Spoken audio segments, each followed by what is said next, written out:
Assalamualaikum warahmatullahi wabarakatuh.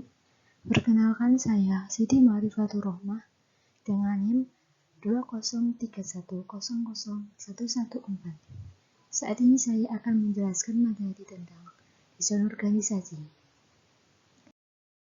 Apa yang kalian ketahui tentang organisasi, desain organisasi, dan struktur organisasi? Organisasi adalah pola hubungan secara simultan yang menjadi jalan bagi orang dengan pengarahan manajer untuk mencapai sasaran bersama. Kemudian, desain organisasi adalah penentu struktur organisasi yang paling memadai untuk strategi orang, teknologi, dan tugas organisasi. Kemudian, struktur organisasi adalah cara yang dipakai untuk membagi, mengorganisasikan, dan mengkoordinasikan aktivitas organisasi.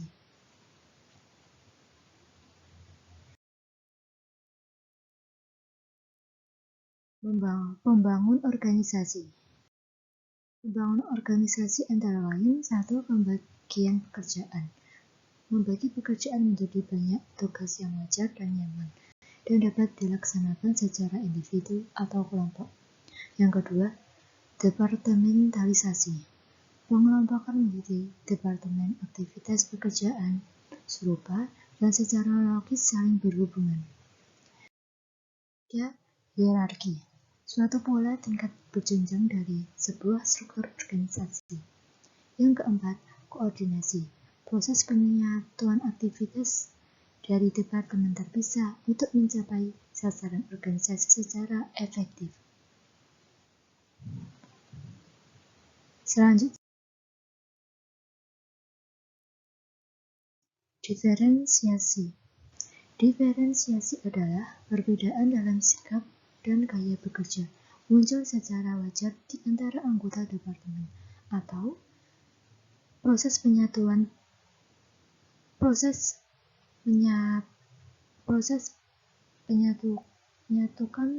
aktivitas dari departemen terpisah untuk mencapai sasaran organisasi secara efektif.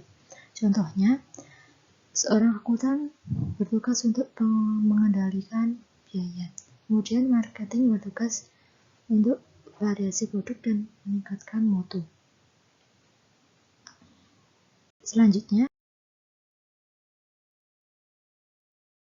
pendekatan pada desain organisasi.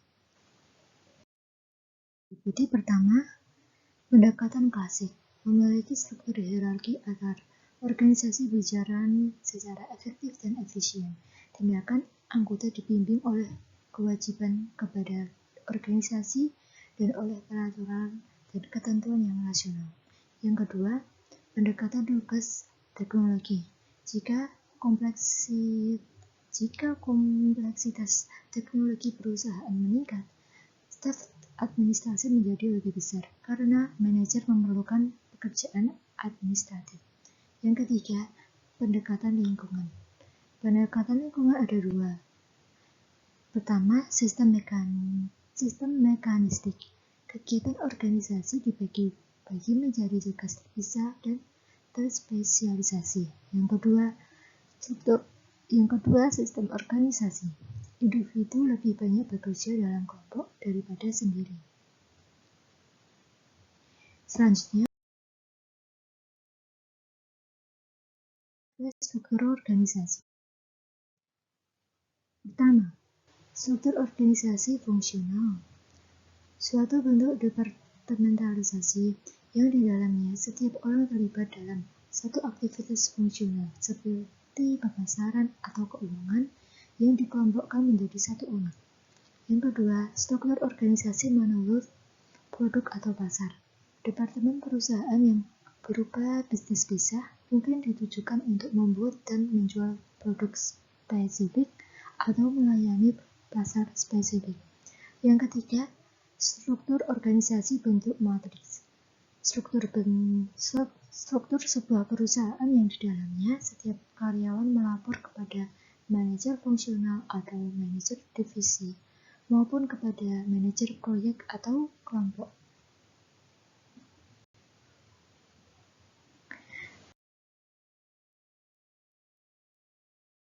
Selanjutnya, struktur organisasi informal. Struktur organisasi informal adalah hubungan antar individu dalam organisasi yang mempengaruhi keputusan di dalamnya, tapi dihilangkan dari skema formal dan tidak konsisten dengannya.